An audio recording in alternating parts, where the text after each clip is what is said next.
கிறிஸ்துவில் எனக்கு அன்பான தேவ பிள்ளைகளே, தேவனை அறியாதவங்களும் சரி, இயேசு கிறிஸ்துவின் நாமத்தில் என் அன்பின் வாழ்த்துக்கள்.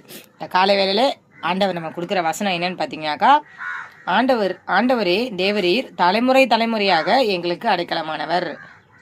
சங்கீதம் 90. இது மோசேயின் ஒரு ஐயா பரிசுத்தவானுடைய ஜெபம்.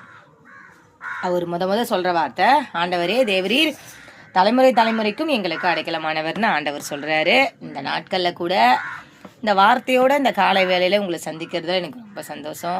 தேவ பிள்ளைகளே, எல்லாரும் ஆண்டவரை ஏத்துங்க, விசுவாசிங்க. இந்த உலகத்துல எல்லாருமே நம்மளை விட்டுட்டு ஒரு சூழ்நிலையில போயிடுவாங்க. இந்த மனுஷங்க பணம், காசு, நகை, பொருள், வீடு, நம்ம வாங்கி வைக்கிற இந்த பொருள், அழிஞ்சு போற பொருள், இதெல்லாம் நம்மளை விட்டு ஒரு நாளைக்கு போயிடும். நம்ம ஜீவன் உட்பட போயிடும்.